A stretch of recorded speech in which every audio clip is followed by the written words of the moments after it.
and moves were made. Hands were shook, money exchanged hands, possibly drugs. But it was all good. It was all in the name of fantasy football. Ladies and gentlemen, welcome to the Dynasty. Like I said, we all see things differently. Put it on his shirt. I Yes, just they do. drank what tasted like a root beer, but now I'm feeling kind of tipsy. Ride that unicorn, my friend. I was really going to do an awful Mexican accent, but I realized how mad I'd be at someone else for doing that. So, hi. We all are very intrigued and very interested in what will happen this year.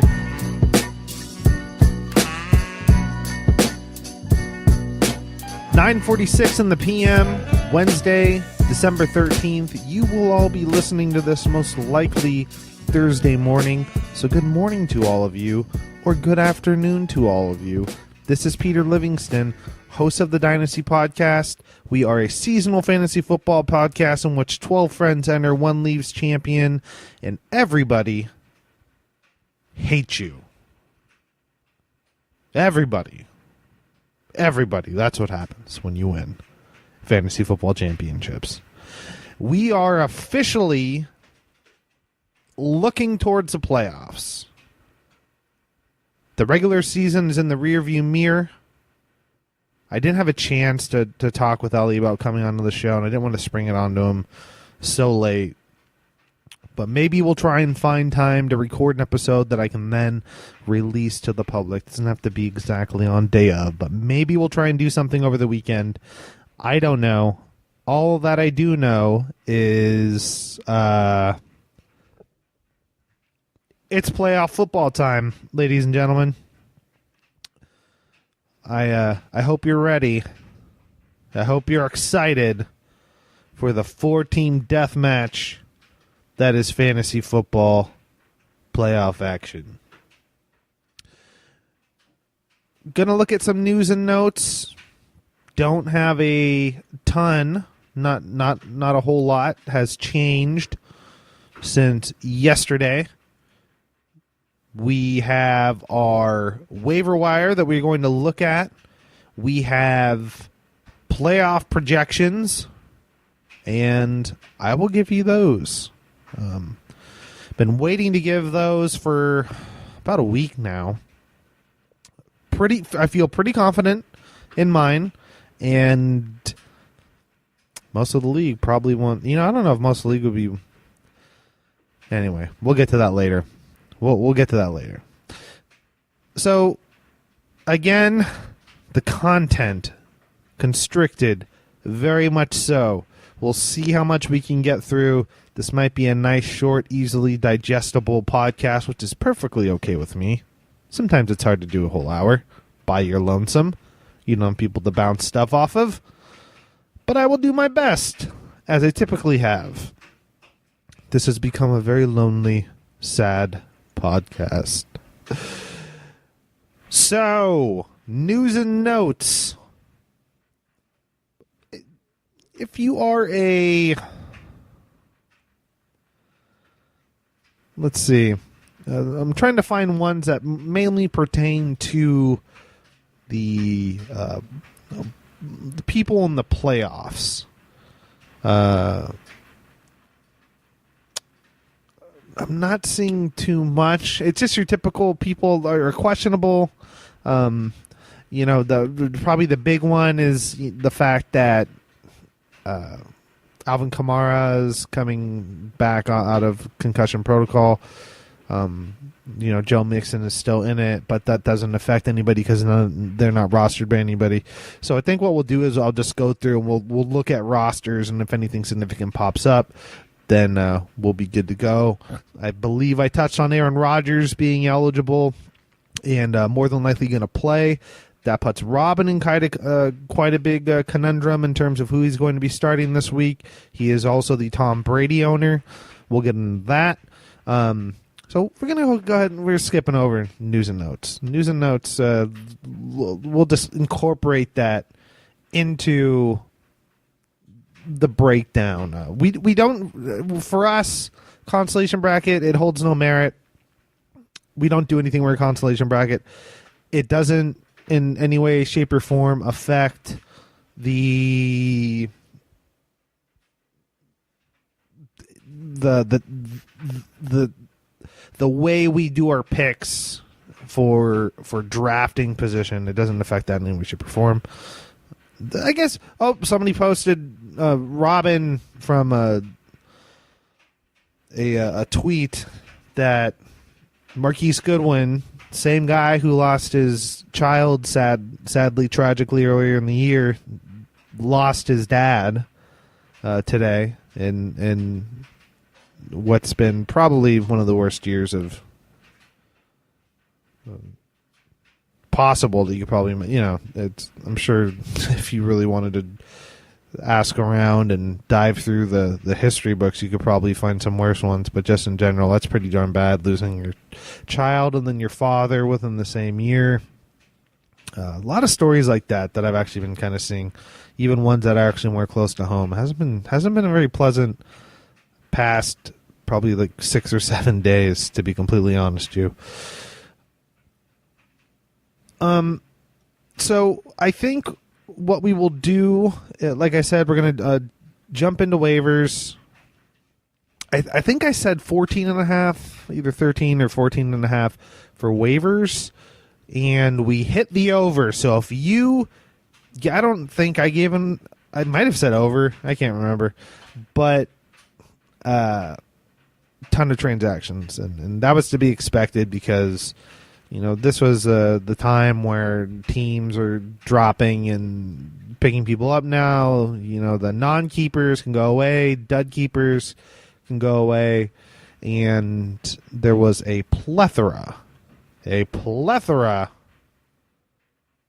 waivers that went down, and I think it was like 15 or 16.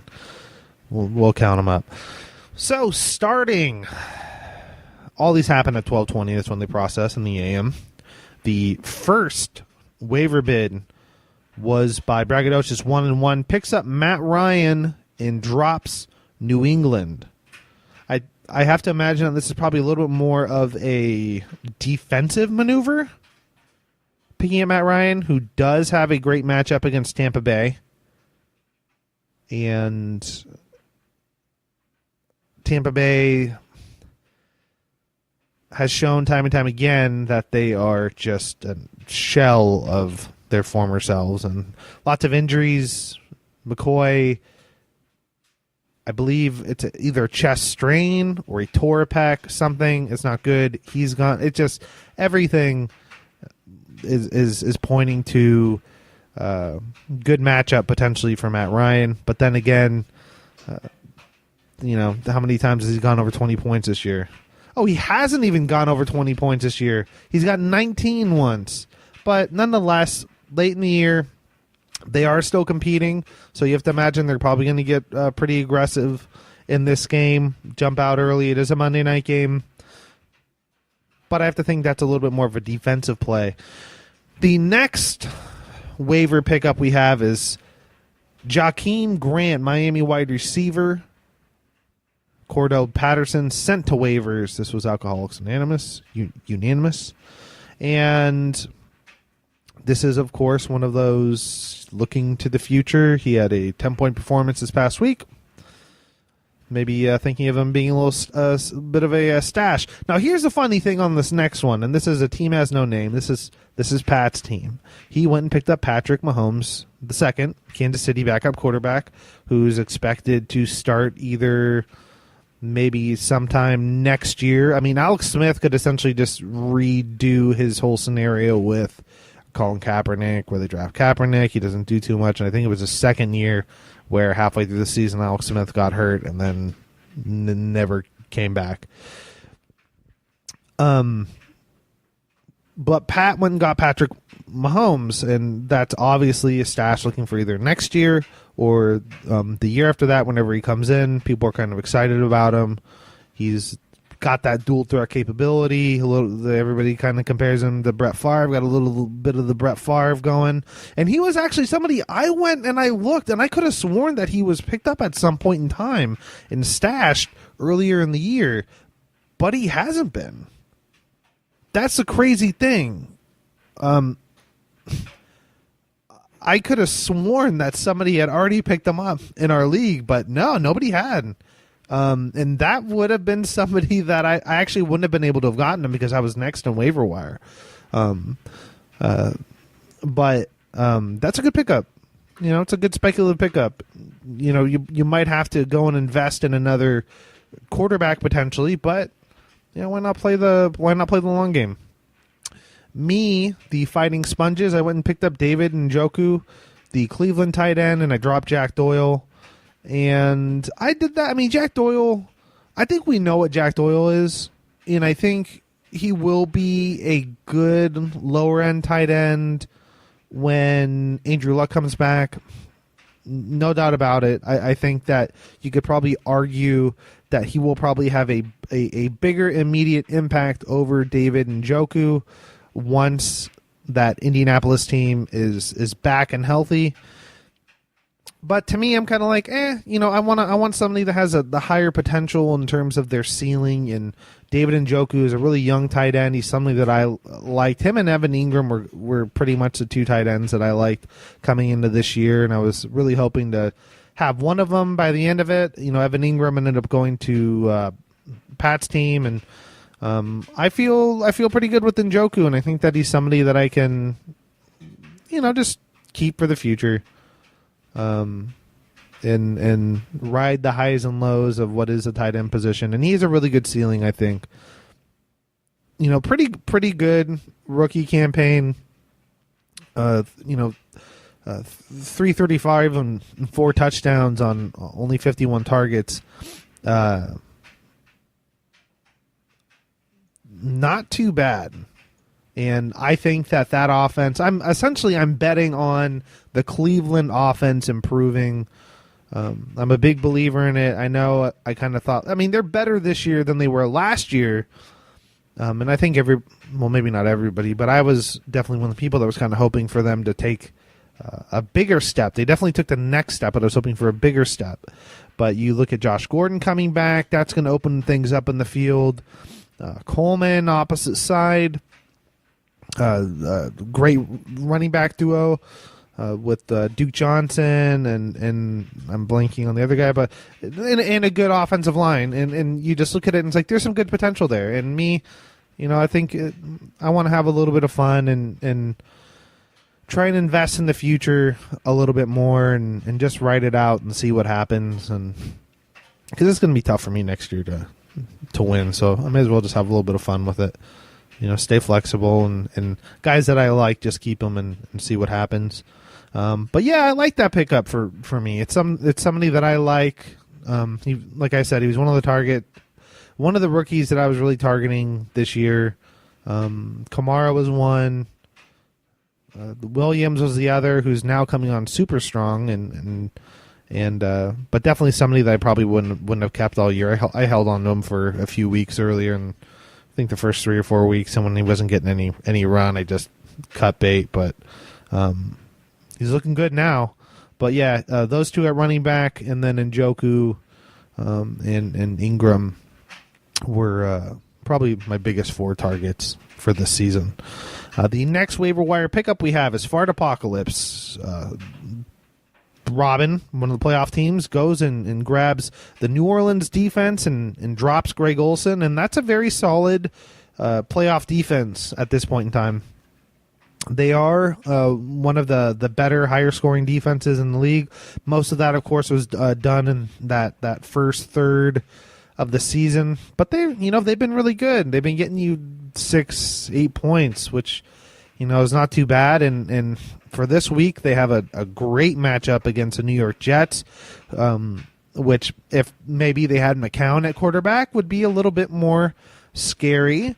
But the fact is they play amazing at home, and this is not a very potent Jets offense at this point in time. So really, really, really good pickup for Robin. I like this a lot. I think that this is easily going to be double-digit defense for this next week, and I think dropping Greg Olsen was definitely the right move.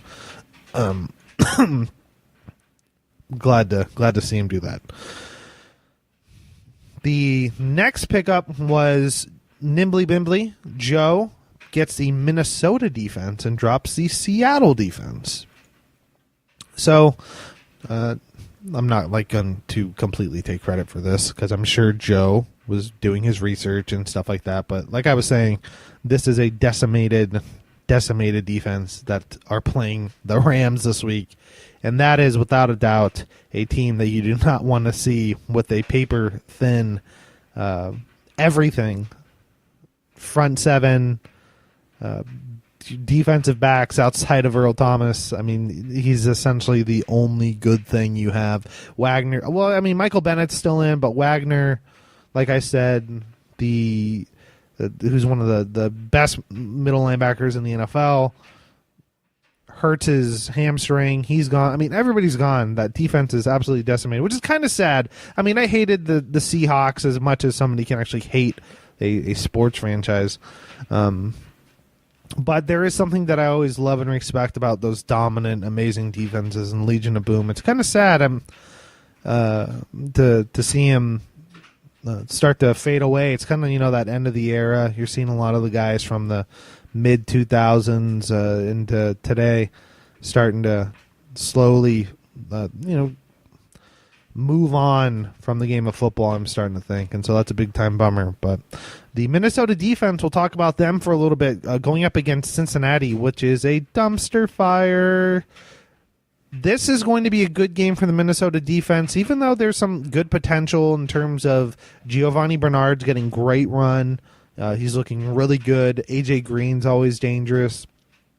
Even Red Rocket back there in the shotgun can do some damage. Hasn't really been the case, though, this season. And I think one of the reasons why this defense is going to be successful is because of the fact that the offense is going to keep the defense off the field.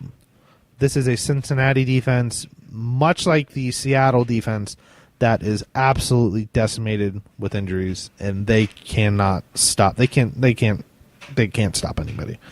And I think Minnesota is going to have a lot of ball control, and they should win this one handily. And I think New Orleans has the bigger potential, but I think this is just going to be a really good, solid defensive effort from the Minnesota defense. So really good pickup. Nate Silver-Sith goes and picks up Julian Edelman off of waivers. He was, of course, on the injured reserve all season long, and he did not drop anybody. He was drafted in the 8th round by me, and I decided to cut ties with the old man, sadly. But I think that is a really good pickup. I think that he will come back next year and continue to have, it might be a swan song year. I think he'll come back in and be a great contributor in the slot, and for a 6th round draft pick, probably won't be too bad. You look at what he's done in the past, and he's been very solid. He's somebody that I had for years and years and years and years and years, and always liked having as that wide receiver 3.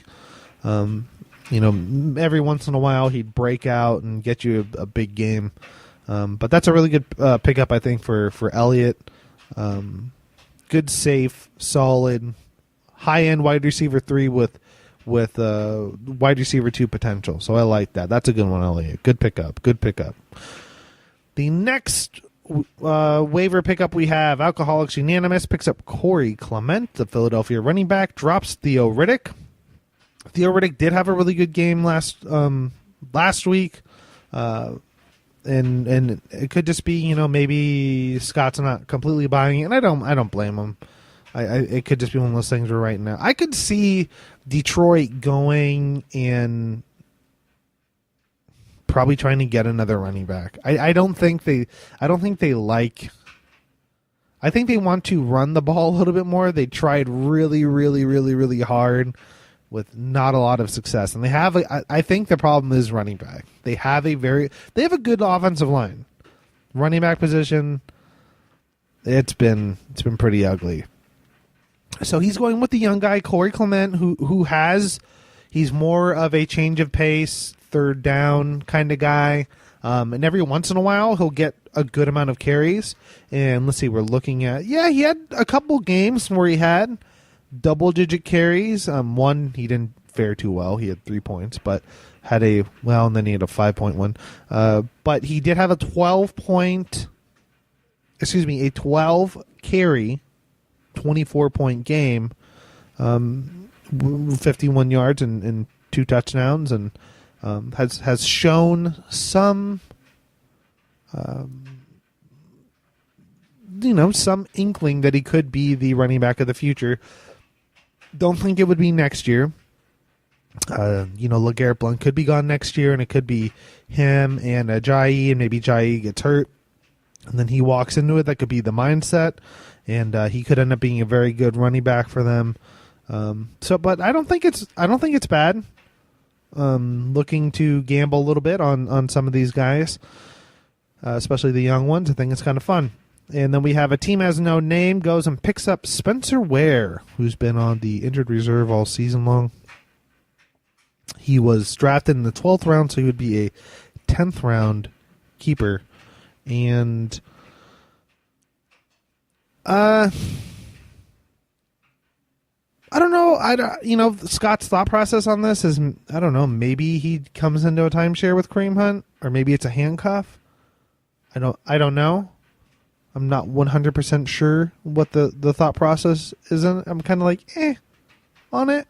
Maybe Pat can enlighten me in our Slack chat after he listens to this and can let us know. I have the next pickup where I get Deshaun Kiser, the Cleveland quarterback, and drop Josh McCown, the New York Jets quarterback who broke his hand, got surgery, and of course is done for the year. If you're going to say who would be probably the better keeper, probably for next year, it would probably be Josh McCown or it might not be. He had a lot of rushing touchdowns this season. Let me see if I can bring up his stat line. Well, I can bring up his stat line. It's not like it's fucking impossible. But running, this year he had 5 running touchdowns. That's a lot.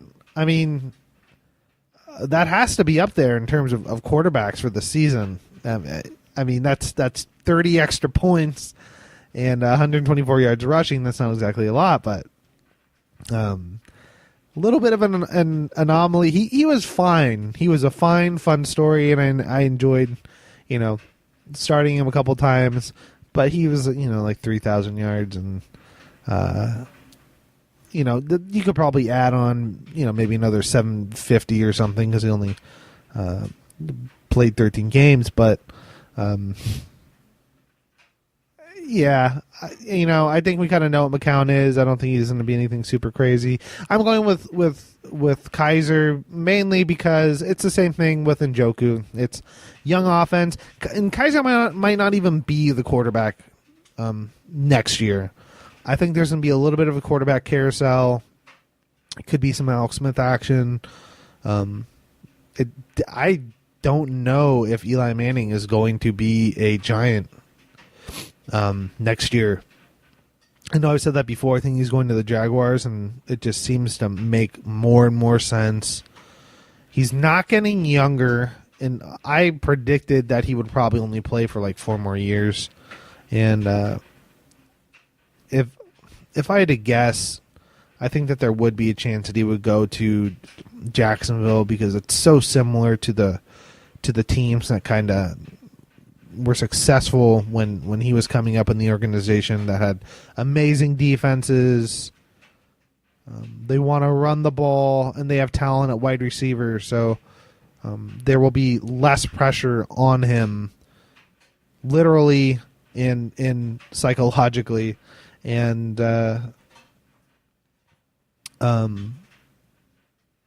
but the point being, even if he doesn't go to Jacksonville, there's always a good chance that somebody could land and end up being the quarterback ahead of Kiser. Again, this is more for it's a fun speculative pickup in which he showed some things at certain points in the season, a little too crazy.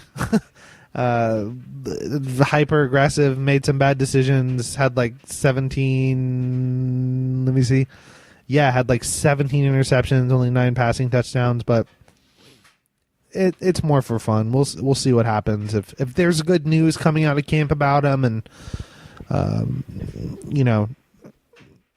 Josh Gordon doesn't get arrested and kicked out of the league or anything. I kind of like how this offense could look with all those weapons, and it could be a fun. I think it could be a fun pickup. It is a fun pickup. I just hope it's somewhat successful. Give me 17 points a game. I'll be happy. Matt Breida, San Francisco running back by Nate Silver-Sith, is the next waiver pickup. This is, of course, the handcuff to Carlos Hyde. I almost said Frank Gore. I always want to say Frank Gore, but Carlos Hyde.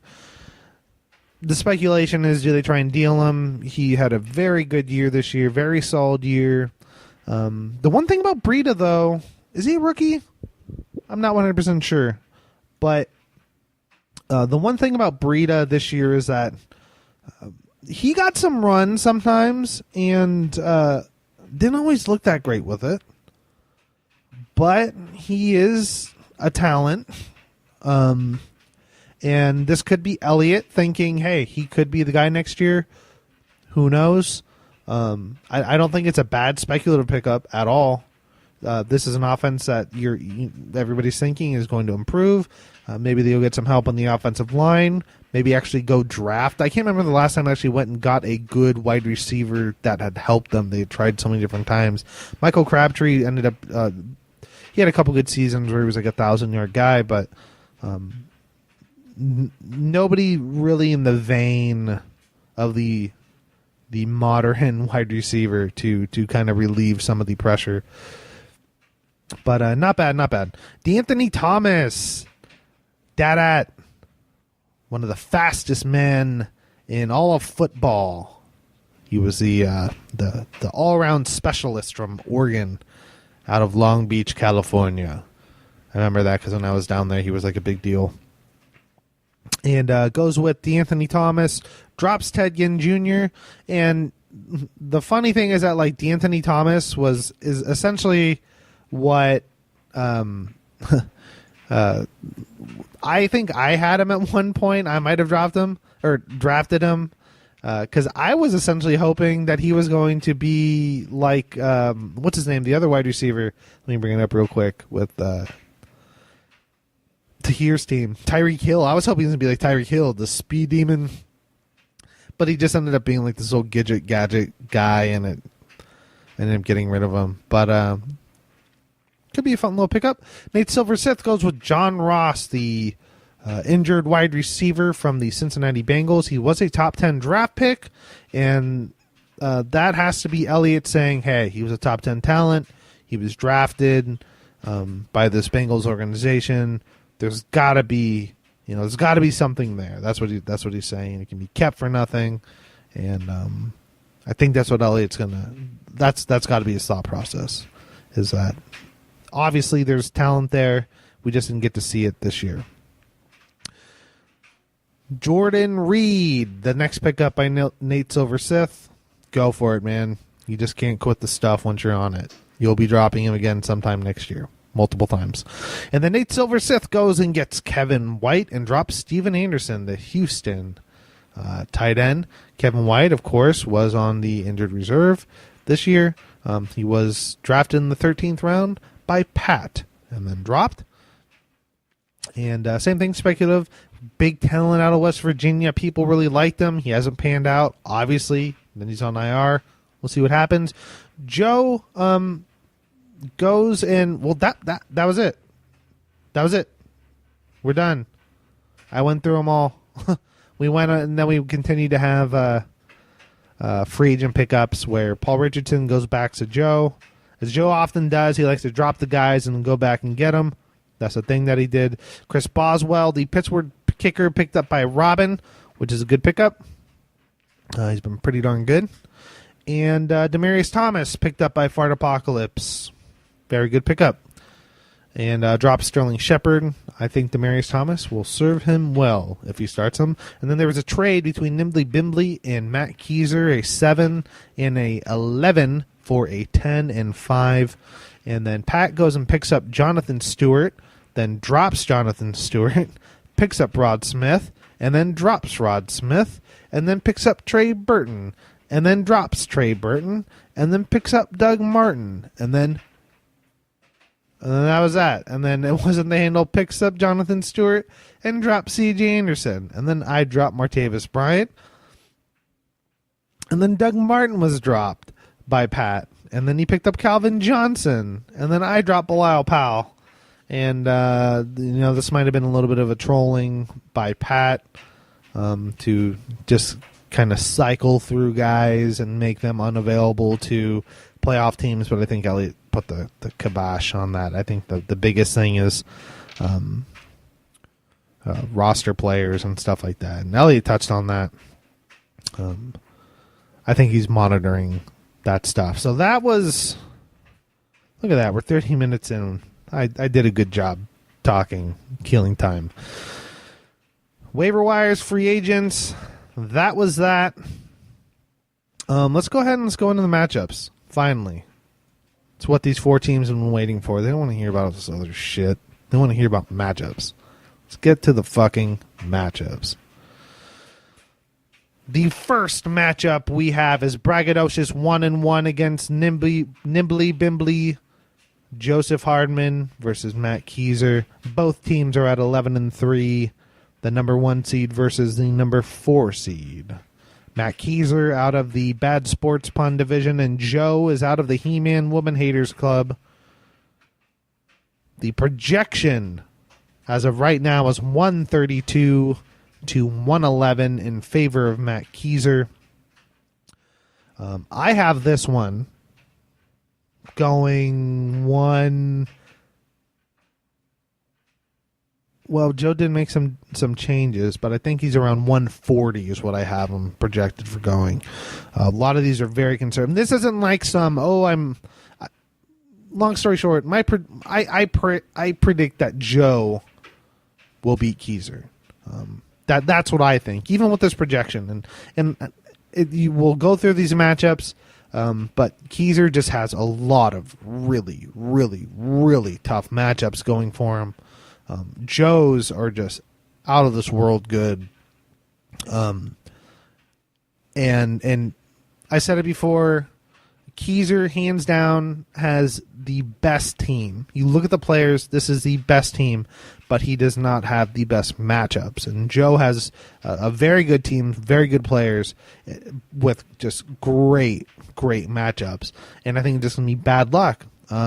And this isn't like some reverse jinx thing. No, I don't want to see Joe win a third title. I don't. But Joe is going to go to the championship. And I'll tell you why. First up, we have Russell Wilson at quarterback going up against the LA Rams. And this is going to be a huge game for Russell Wilson for so many different reasons. First off, it's going to be at home. There is a chance that they could be from behind, and I think that they are just going to rely incredibly heavy on Russell Wilson. And if the Philadelphia Eagles-Rams game was any indication, and that was at home in LA, excuse me, there is no reason why Russell Wilson shouldn't have like a 30-point game. Running the ball, throwing the ball.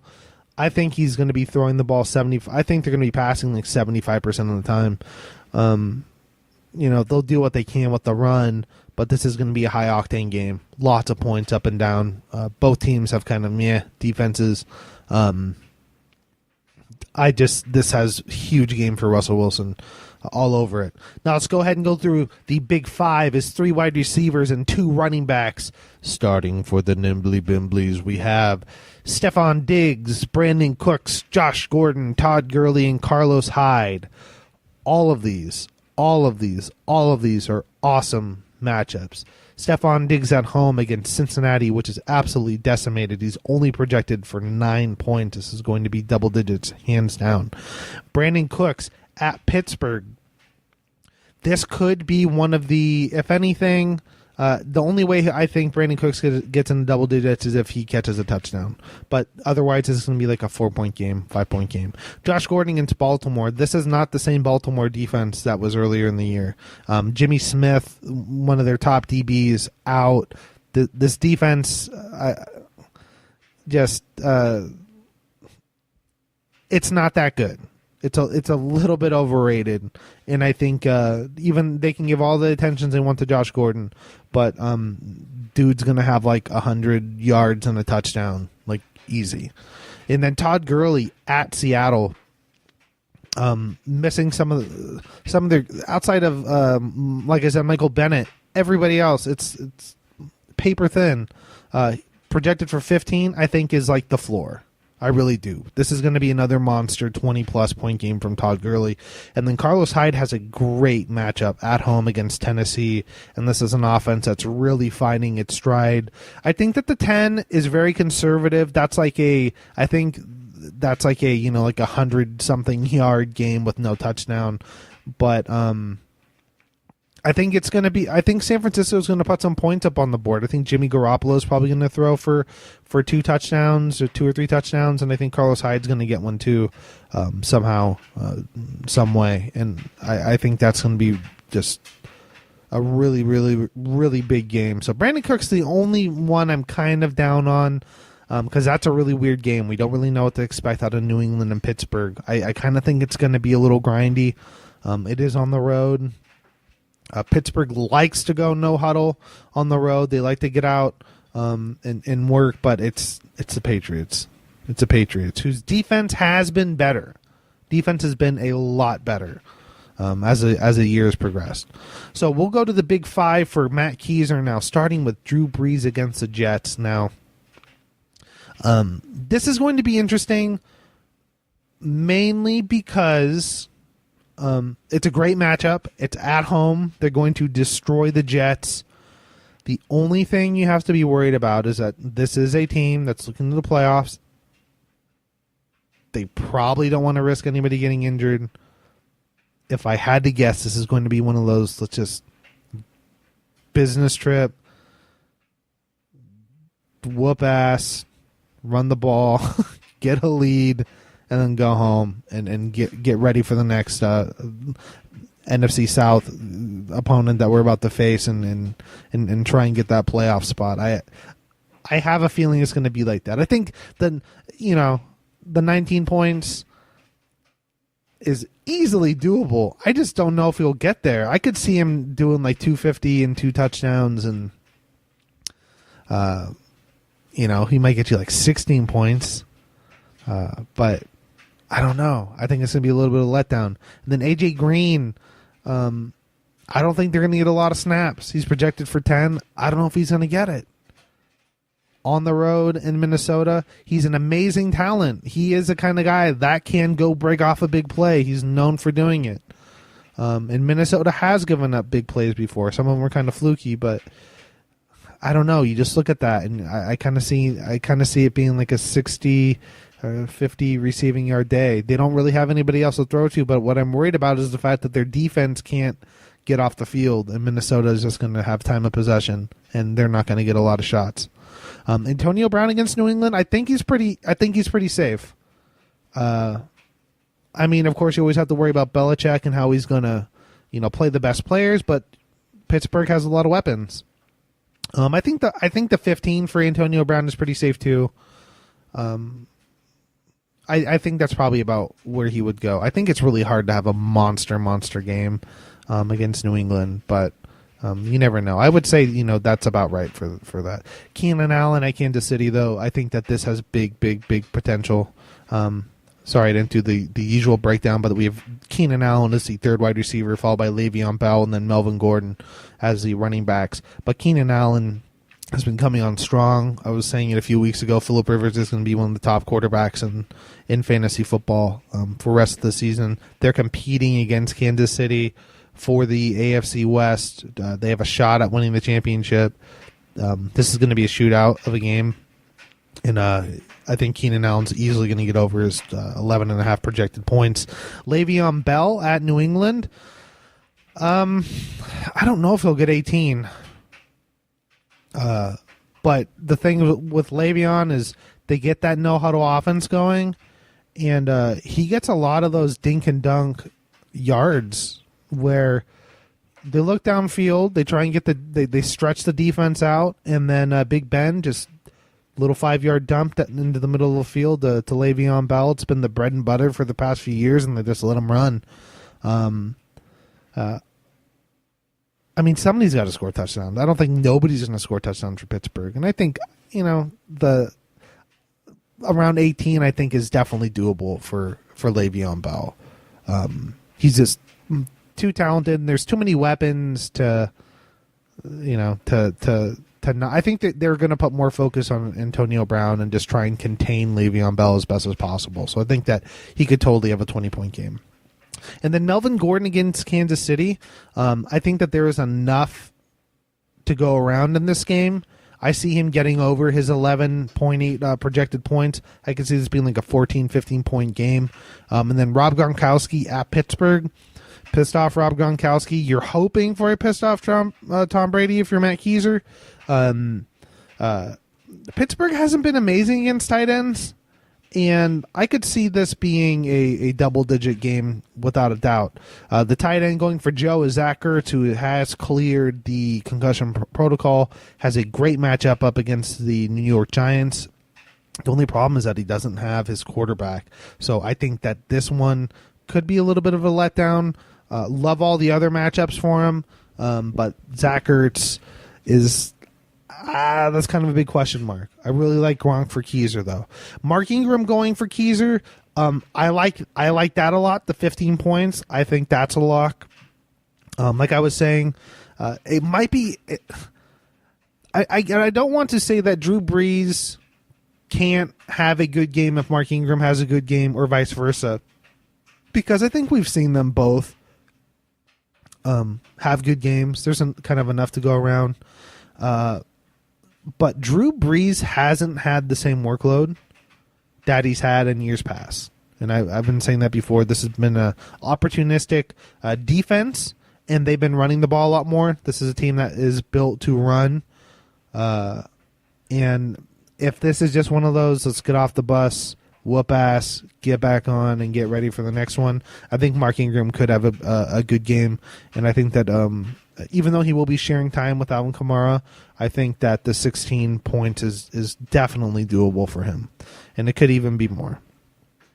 Looking at the flex for Joe, Rex Burkhead, I think he will at least hit his 8 points. Because at the very least, I don't see the New England Patriots being held out of the red zone. And he's their short yardage back. And I definitely could see him, getting like 10 yards in a touchdown, 20 yards in a touchdown, at least. The only thing you have to, kind of be a little bit worried about is, how much of the red zone gets taken away now that Gronk is back. So we'll see. Sometimes they like to feed the Gronk. Looking at special teams. I like what both of these guys are doing. Steven Gostkowski, it is on the road in Pittsburgh. I'm not exactly sure what the weather forecast is going to be like. They say rain and snow. He hasn't ever really been bothered by that, but it's always something you have to look at. Matt Bryant going for Joe, just could have a huge game at Tampa Bay. Should be a lot of points. It should be, but who freaking knows? But I like both these kickers. Really good stuff. The Baltimore defense going for Matt Kiser at Cleveland, and then Minnesota going for Joe against Cincinnati. I love Minnesota against Cincinnati at home. I think it's going to be ugly. I think this is going to be like a 15, 16-point game for Minnesota. Baltimore, I'm worried about Baltimore. This is a Cleveland team that has not won a game. They're hungry, obviously, because they want to win, but there's a little bit of a buzz right now. They're starting to score some points. They're in games. They took Green Bay to overtime. They're starting to get some confidence now. And granted, Baltimore was facing Pittsburgh, their last game, and that was a shootout, 39-38. But I think they're going to be giving up, 27, 28 points to Cleveland. And it's a little bit of a trap game. It's on the road. Conditions will probably be less than desirable. Or not. I mean, the other thing is, they can get interceptions. And with crazy weather can come crazy, touchdowns galore, a weird fumble gets booted, and who knows. But I don't like Baltimore as much as I like Minnesota. And some people might disagree with some of the matchups. And Matt Kiser, like I said, has the better team. You look at the players; they are way better than Joe's. Not like way better, but they are better than Joe's. The matchups, though, I might be putting too much into it. And I know that Joe's an underdog by 20 points. That just seems like a foul. It's just it seems so wrong to me. Like, there's just so many big game potential that I see out of Joe's team. We look at the benches. Nobody here for Joe, really. Everybody's on IR. Matt Kiser has Jimmy Graham, which could be big, but I don't know if he is a bigger play than Mark Ingram. So I think having him on the bench it could be the right move. And then you look at Des Bryant, Marquise Lee, Matt Ryan is probably the only guy that you would really, really look at to come in and play over Drew Brees. I mean, Matt Ryan's projected for 20.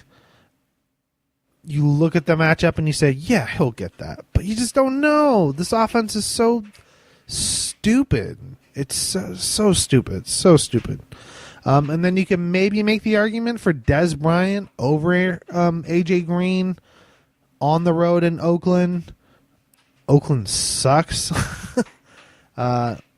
And Des Bryant, he's not the huge explosive guy that he was before, but he's kind of taken on that Larry Fitzgerald, Anquan Bolden, like where he just will body up anybody. He'll catch everything. He's a red zone monster. Like what you would be hoping for in this game is multiple touchdowns for Des Bryant in Oakland. So you're kind of looking at the more explosive player in AJ Green with a hard matchup versus the not as explosive but way better matchup with Des Bryant. So I think he's just going to be looking at those. He's going to be looking at the AJ Green and Des Bryant, and then also Drew Brees and Matt Ryan out of there. So that's that matchup. Like I said, I have Joe winning this. I think he's going to drop about 140. I have Matt Kiser doing about 126, I think. 125, 126 to about 140 for Joe. Joe made some pickups, it looks like. He's going with Chris Carson. Still investing in that Seattle backfield, I see. And then the Chris Thompson, Washington running back, kind of the change of pace guy who had a couple of really big games earlier in the year before he got hurt. Had a couple 20-pointers earlier on with some big plays, but then kind of got bottled up a little bit towards the middle before he got hurt. So some speculative picks. That was definitely somebody from Elliott that Joe's going to be riding with. And then he has, he could do Paul Richardson, but I don't think that he will. He's a big guy. He's kind of what I was hoping that Tyler Lockett would have been. So the other matchup, look at this. I'm 48 minutes in. We're doing good, talking and yakking. We have Fart Apocalypse against the Teabaggers, 11-3 against 9-5. The number 2 and number 3 seeds, Robin and Tahir, going head to head. The projection right now is 116 to 110, and I think that this is a pretty close matchup. But you definitely have to like Robin a lot more. Definitely has a better team. Way better. You look at it, you kind of look at Tahir's team, it's kind of gross. You look at Robin's team at this point in the season, pretty damn good. I think that his team, kind of like Joe's, is undervalued, not as much, but I think there's some really big potential with Robin's team. I am picking Robin to win, and I think that it will be a Joe-Robin final, which kind of makes me throw up in my mouth a little bit. But nonetheless, I think that's what it will be. My non-biased opinion, obviously. And we'll go ahead and we'll do Robin's team first, starting with the quarterback. We have Tom Brady. Tom Brady, quarterback, New England Patriots, on the road at Pittsburgh. Tough matchup. Definitely. But, it's Tom Brady. It's Tom Brady. He has all of his weapons back, for the most part, as many as he could have. Gronk is back. He's going to have 4 different running backs to throw to. Whatever wide receivers they can drum up. This is going to be an interesting game. It really is. He's projected for 21 points. It seems like a lot. But Tom Brady's looked not very good the past 2 weeks, and that happens sometimes. That's the thing with the Patriots. Like, I don't know what it is. There's always those years where, like, they go and face the Miami Dolphins, and they can't do anything, and you just don't know why. You just don't know why. Why did that happen last week? It's so weird. But Pittsburgh is very tough on the road, and I think if Tom Brady does get it from someplace, I think they'll stay in the game, but I think they'll be playing from behind, and I think that will serve Robin very well. They'll be playing a little bit of catch-up because Pittsburgh likes to jump out early on people. I think you're going to see some really big plays. They're going to try and put points up. But Tom Brady will be chasing points. So I think it might not look very good early on, but this will be one of those game flows where you start to get in those third and fourth quarters, and Tom Brady could start ramping up the production a little bit. But that is a scary matchup. One of the benefits to it is the fact that you have Pittsburgh and New England are still battling for that number 1 seed, which is really important for both of these teams because of the fact that although they do have some younger position players, the big thing is the quarterbacks. And both these teams are so good at home. And these quarterbacks are 2 of the older quarterbacks in the league. And they value getting that bye, having the home field advantage. You don't have to go travel anywhere, do anything. It's a really big deal. So I think that you're going to see dialed-in Tom Brady, dialed-in Ben Roethlisberger. What that means, I don't know. Do they go safe, or do they just say, fuck it? We'll have to see. Now let's do the big 5. We have Julio Jones, Davante Adams, Demaryius Thomas, Shady McCoy, and Kareem Hunt rounding it out for Robin. Looking at the Julio Jones at Tampa Bay matchup, you look at it and you're like, my God, Julio Jones is going to score 20,000 points. But that hasn't been the case this year. He has 3 touchdowns. I say only 1,100 receiving yards. He should have way more. Typically, Julio Jones, you're looking in the, that 1,500 range. It's just been such a stupid year. One of the reasons why I wasn't so big on my draft spot, not that these are bad players or anything, but it's just like, my God, like it's such a weird down year for elite talent. It's been really, really horrible. Like the epitome of feast and famine has been Julio Jones. It'll be like, 3, 7, 15, and then 7, and then 11. Okay, cool. He's going weeks between touchdowns. Obviously, he's only scored touchdowns in 2 games. But you can't quit him now, and you would never quit him. And he's at Tampa Bay. This could just be 120 yards. He's projected for 12, and he could not get a touchdown. It's the typical Julio Jones thing. If he gets a touchdown, he has an amazing elite day. If he doesn't get a touchdown, you're like, it's the strangest, angriest, 12 points that you've ever gotten in fantasy football. Davante Adams at Carolina, I really love this matchup. I really, really do. What will be interesting is, what happens with, what does his role go back to being what it was when Aaron Rodgers was there and Jordy Nelson is healthy? Rodgers throws Jordy open, and Devontae usually is that second. He's a safety valve option. He still scores touchdowns, right? He's very good in the red zone. He's essentially their tight end in the red zone. But that's the only question mark. It's almost like for Robin, who actually has Tom Brady on his bench, you could almost make the argument you would rather not have Aaron Rodgers as the quarterback. They do have good chemistry, but it was so obvious that Devontae Adams was the man. But then again, the fact that you get Aaron Rodgers back in there, maybe it takes a little bit more pressure off of him. But I could see this being a double-digit game, like a 12-point game. I think Devontae Adams will get a touchdown. I don't know if the yards will quite be there, the 80 or 100 that he's been getting, but I think he'd be like 50, 60 yards in the touchdown for sure. Now, Demaryius Thomas, like I was saying, for the next few weeks, dude is going to be fucking sick. You know what I'm saying? He's got decimated defense in Indianapolis. Demaryius Thomas is going to fucking blow the roof off. He's going to be good. He's going to be in double digits for sure. And then Shady McCoy at home against Miami. Dude's going to get a freaking workload. Dude's going to get, look at last week, 32 touches. Crazy. It was that weird snow game, but still. Or was it the snow game?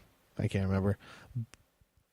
They're just going to run him into the ground, man. Dude is going to get so many touches this week. It's going to be like a 20-point game. Kareem Hunt against the Chargers. I've noticed with the projections now with Kareem Hunt, they've really dialed it down where before it's kind of like what Alvin Kamara is now. But the dude's back. I called it last week with Oakland. He had the 19-point game. He got the heavy workload that I was saying that he's going to get. He's going to continue to get a heavy workload this week. He's got Miami next week. The Chargers don't have a great run defense. They have a good pass defense, though. Pretty good pass defense. But Kareem Hunt's going to have a monster game. This is going to be another 20-point performance from him. And then my dude, Hunter Henry, is for the rest of the season going to be a beast. Just like with Phillip Rivers is going to be amazing. If Phillip Rivers is going to be amazing, the people he's throwing to has to be amazing. And Hunter Henry, I think, is a double-digit fantasy producing tight end every week going forward. So for the next 2 weeks, but he's been great ever since the Pete Livingston projections of quarterbacking. Hunter Henry is just. Oh, he's gonna do so good. Interesting matchup in the flex spot. Golden Tate going for Robin, and I've always loved Golden Tate. The volume is there. They're not shying away from throwing the ball still. They never have with Matt Stafford. If this was on the road at Chicago, I'd be a little bit worried. But since it is at home, I like Golden Tate. The only thing I'm worried about is his counterpart that actually has Tahir going. Tahir has going is Marvin Jones Jr. In these home games, we've seen it so many times where they're not afraid the past 2 years to really hammer Marvin Jones in the red zone. He gets a lot of red zone targets. He doesn't catch them all. Right, he doesn't get all of them, but they like to go to him in the red zone a ton. But I really like Golden Tate. I think the 10 points is pretty safe. I think that range is anywhere between, but Nick Fangio, for whatever reason, loves to. I know way too much about the Detroit offense. I don't even. I have no idea why, but I just freaking love that offense. Followed it way too much. But it is I think they're going to game plan for Tate, very much so. I don't think they're going to show a lot of respect to the running backs. it's going to be a heavy passing game. So I think by volume alone, Golden Tate will get there. And then Chris Boswell, kicker, Pittsburgh kicker, could be good. I don't know. The New Orleans defense, like I said, I touched on it earlier, really great pickup. They're at 10 projected points. Definitely, I say. Tahir. Let's break him down. QB, Dak Prescott at Oakland, projected for 19. This could... oh, man, let me get some water.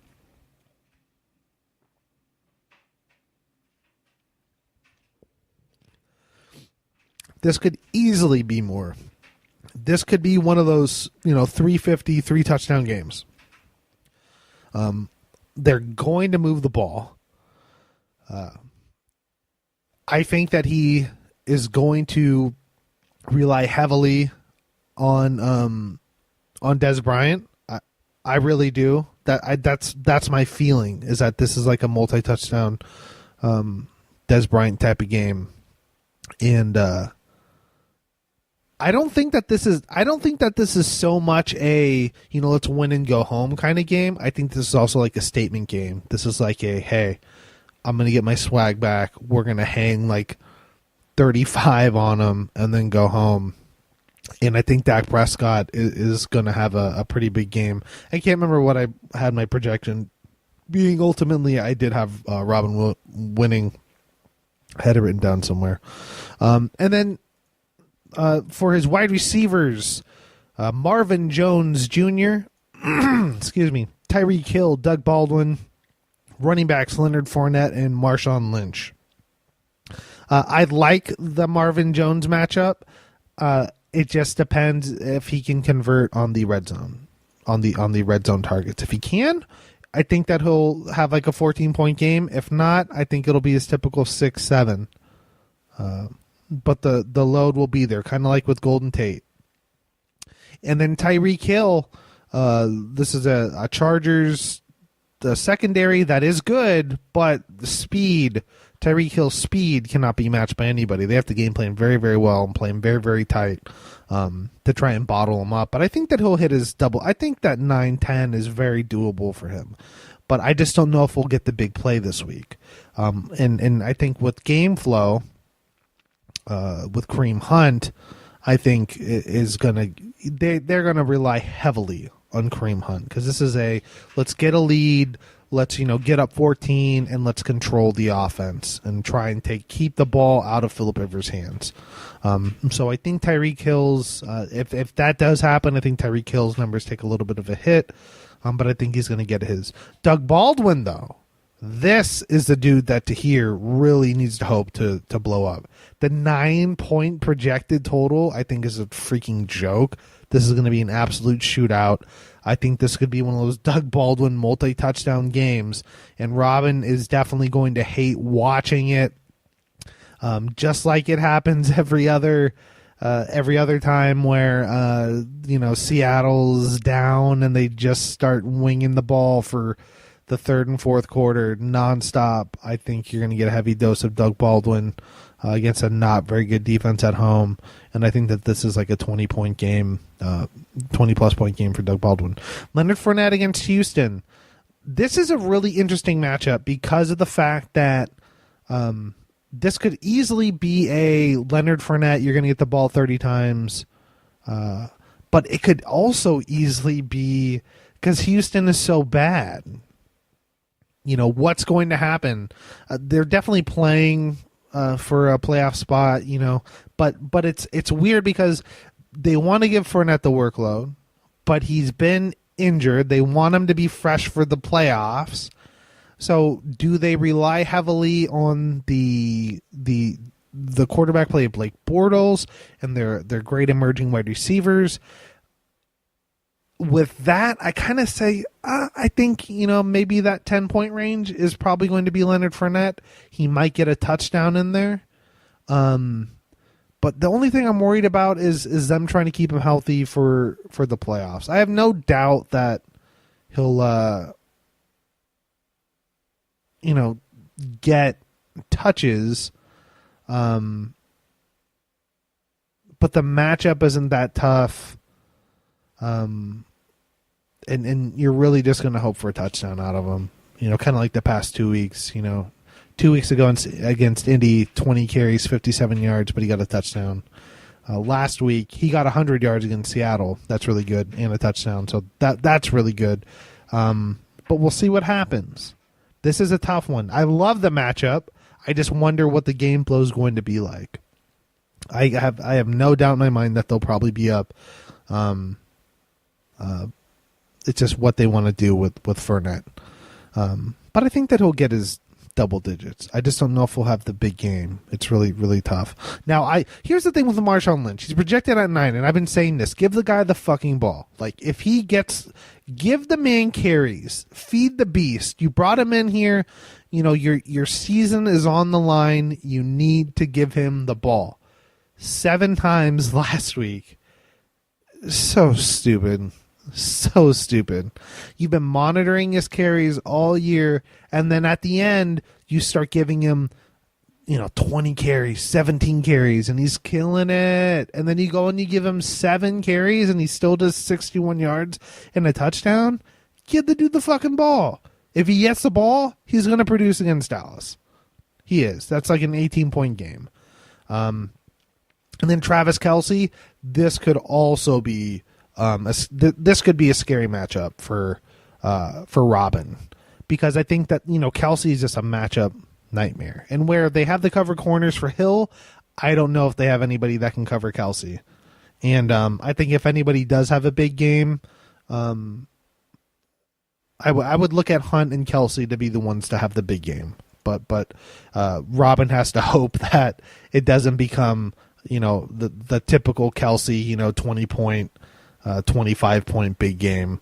You're kind of hoping that he just gets his yards and Kareem Hunt's able to sneak a few, or maybe they go to somebody else. But Travis Kelce, I think that he could have a really good one. I think that maybe him and Hunt, like I was just saying, could be upwards in the high teens. Now, Alex Collins, who came off the best game of his career. Oh, no, he also had a really good game against Detroit. 820 yards and a touchdown against a Pittsburgh defense that, like I was saying, isn't very good. But neither is this Cleveland defense. And the projected total, I think you could probably slap on another 6 or 7 points there. This could be a 15, 16-point game from Alex Collins for Tahir. And then looking at these special teams for both of these guys, we have I already went over for Robbins, but Jake Elliott, the Philadelphia kicker. It's so interesting because Jake Elliott is having an amazing season, has a great matchup on the road in New York. You just wonder how they're going to be able to move the ball. If they can, I think he should do fine, but I don't know. And then Philadelphia, not the greatest defense. They haven't been playing all that amazing lately. But the dumpster fire that is the New York Giants, I think that Philadelphia could easily hit their projection. So not a bad play for both of these for Tahir, and they have very good upside, as we saw last week. Looking at the benches, we have Ajayi for Robin, which could be a sneaky start. It's just hard to start him over anybody. You could maybe argue Golden Tate. This does have big-time Ajayi workload written all over it. But I don't know. It's really hard to trust right now, especially with what you got going on. It's so good. And then Aaron Rodgers is probably the other big one. Are you going to start him or Tom Brady? I don't envy that. And then when you look at Tahir's team, Dion Lewis is on his bench. He's projected for 10. If they're playing from behind, which I think that they will, Dion Lewis could be a good play. But it's always hard to say. And then you look at like Derrick Henry, great matchup against San Francisco, but he's not getting the touches, so you can't start him with confidence. And then the only other person that you could probably look at is Jerick McKinnon, who's facing Cincinnati. He has really low projection, but if there's somebody that could do it, this would be the week to do it, and it would be Jerick McKinnon. So, Tahir's got a few things he's got to look at. It's hard to say that you would start Lewis or McKinnon over Fournette, Lynch, or Collins. Even though the matchup's really good for him, he's still splitting a lot timeshare and so forth. But I have Robin. I have. It's closer than the other one, but I think I have Robin winning by like 10 or 12, something like that. And the championship game would then be Robin and Joe. Whoo, goodness! I went well over an hour. Less matchups, but I got to go more in depth and talk and have more fun. But now it's late. It's 11. Time for me to bid you all adieu. And happy playoffs, everybody. I don't have playoffs going in this league, but I have them going in another one. We'll see what happens. We have Thursday night football games. We have Saturday night football games. We have Sunday football games. We have Monday games. We have football games coming out of the wazoo. It's a fun time of year. Merry Christmas, Happy Hanukkah, Happy Kwanzaa, Happy everything. Have a good night. At Peter Livingston on Twitter, ffdynastypod@gmail.com if you want to shoot us an email. Thank you all so much for listening, and best of luck.